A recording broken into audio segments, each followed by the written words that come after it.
You ever wonder why some countries seem to just burn through massive amounts of energy to grow their economy, while others seem to just sip it efficiently? Well, it turns out the answer might have less to do with their factories and a lot more to do with their politics. Today, we're going to dive into a really surprising connection between political corruption and wasted energy, a link that could totally change how we think about fighting climate change. So, here's the central mystery. Why are some economies so much more wasteful with energy than others? It's a puzzle that, when you start to piece it together, uncovers this fascinating and, honestly, pretty troubling connection between business, government, and the future of our planet. I mean, just look at this to see how stark the difference is. In 2021, Trinidad and Tobago needed 16 times more energy than Ireland to produce the same dollar of economic value. 16? Wow. That's not just a gap, it's a chasm. The big question is, what on earth accounts for this massive inefficiency? Okay, so to solve this puzzle, we first need to understand the key players. Let's define our two main suspects. The first is a metric called energy intensity, and the second is a system you've probably heard of called crony capitalism. First up, energy intensity. It sounds complicated, but it's not. It's just the amount of energy an economy uses to produce one unit of economic output. Let's say $1 of GDP. The easiest way to think about it is like a car's fuel efficiency. It's miles per gallon. And just like with your car, a lower number is way, way better. And our second key suspect is crony capitalism. This is an economic system where the path to success isn't about building a better mousetrap, but about being buddies with government officials. It's a system where who you know is a lot more important than what you do. And right here, you can see the fundamental conflict. On one side, you have a competitive market that pretty much forces companies to innovate and get more efficient just to stay alive. But on the other side, in a cronyist system, businesses spend their time and money trying to get government favors and block their competitors.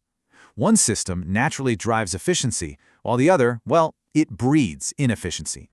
So, how do these two ideas, cronyism and energy use, actually connect?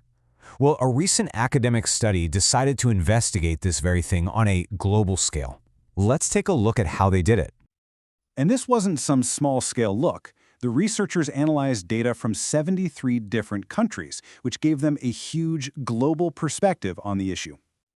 And they didn't just look at a single year. The study covered a period of over 2 decades, from 2000 all the way to 2021.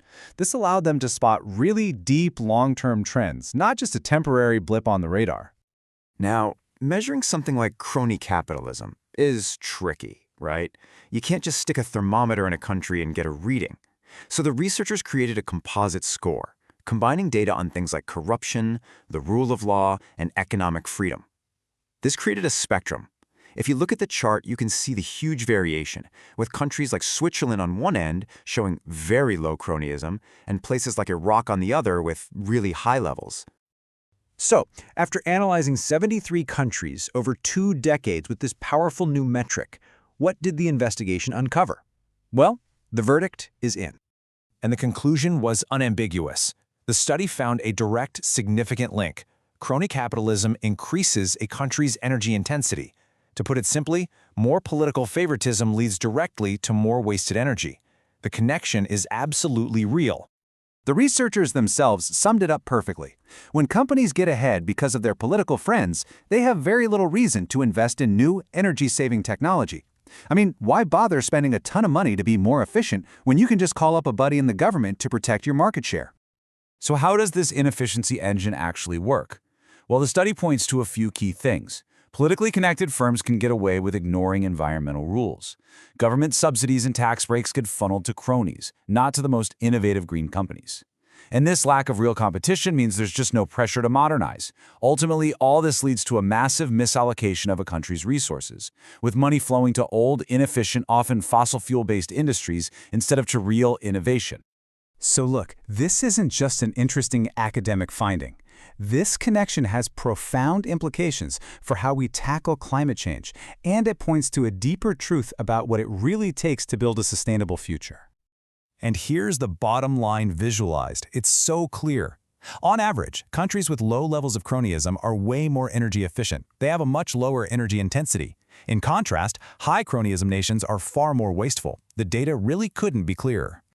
So what this all means is that the fight against climate change isn't just a technological challenge. It's not enough to invent better solar panels or electric cars. It is fundamentally a governance challenge, one that requires building transparent institutions, fighting corruption, and making sure markets are truly competitive for everyone.